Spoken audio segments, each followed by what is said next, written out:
अस्सलाम वालेकुम अजीज तलबा और तालिबात। आज हम नज़म की तारीफ व इर्तिका पढ़ने जा रहे हैं। नज़म शायरी की वो शक्ल है जिसमें कोई वाक़ा, कोई तजुर्बा या कोई ख्याल या तसलसल के साथ पेश किया जाता है।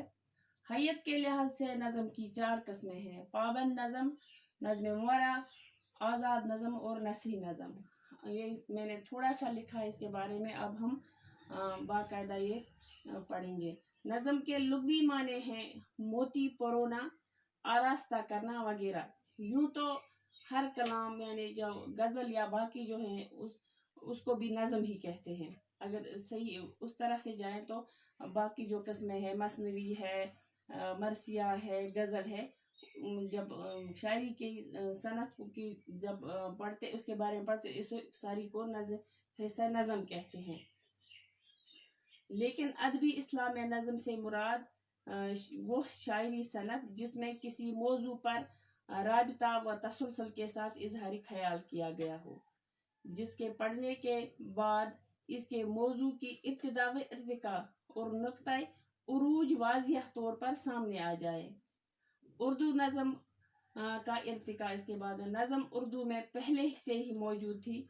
यानी जिस तरह से हम गज़ल के बारे में कहते हैं कि किस दौर से गज़ल की शुरुआत हुई या मसनवी या मरसिया, लेकिन जो नज़म है ये पहले से ही मौजूद है, क्योंकि सारी शायरी के हिस्से को नज़म ही कहते हैं। दक्कनी शायरी में बेहतरीन नज़में वली दक्कनी ने लिखी हैं, जिनमें मोहम्मद कली कुतुब शाह भी हैं, उन्होंने भी नज़में लिखी हैं। ख़ास कुछ शायरा हजरात इसमें ज़्यादातर काबिल ज़िक्र हैं, तो इनमें ज़्यादातर वली दक्कनी और मोहम्मद कली कुतुब शाह हैं, उन्होंने नज़मों की शुरुआत की है। और शुमाली हिंद में नज़म निगारी के आला नमूने जो हैं पाए जाते हैं जाफर जटली और अफजल पानीपती। जो पानीपती का मतलब है जो पानीपत के रहने वाले थे, उसको पानीपती कहते हैं। उसने ज़्यादातर नज़मों में पहले ज़माने में शुरुआत की थी और उन्होंने अच्छी नज़में लिखी हैं।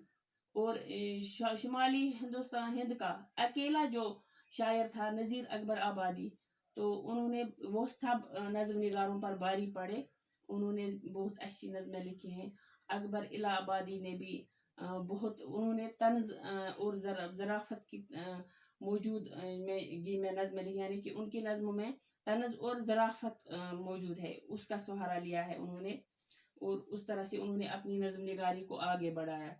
उर्दू में जदीद नज़म का तस्वर मगरिब की देन है, यानी मगरिब हम अंग्रेज़ कंट्री यानी फॉरेन को बोलते हैं, तो वहाँ की देन है। 1857 ईस्वी में जो इनकलाब के बदले हुए हालात ने जदीद नज़म को जन्म दिया। मौलाना महमूद हुसैन आज़ाद ने जदीद शायरी का संग बुनियाद रखा।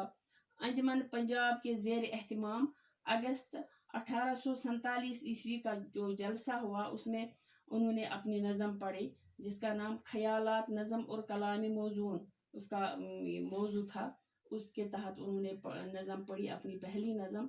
गरज के नज़म से मुराद पूरी शायरी है, यानी कि जो पूरा शायरी का पोर्शन है जिसमें गज़ल आता है, मसनवी, मरसिया, कत्ता, कसीदा, उस सारे पोर्शन को ही हम नज़म ही कहते हैं। इसमें वो तमाम किस्में सनफ़ें शामिल हैं। अगर हम हैयत की लिहाज से नज़म की किस्मों के बारे में, यानी नज़म की क्या क्या किस्म हैं, कितनी किस्में हैं, तो पहली किस्म है पाबंद नज़म। पाबंद नज़म ऐसी नज़म को कहते हैं जिसमें बहर के इस्तेमाल और काफियों की तरतीब में मुकर्रर उसूलों की पाबंदी की जाती है, उसे पाबंद नज़म कहलाते हैं। और दूसरी नज़म है नज़म मोरा, ऐसी नज़म जिसके तमाम मिसरे बराबर हों मगर इनमें काफिये की पाबंदी न हो, उस नज़म को नज़म मोरा कहते हैं।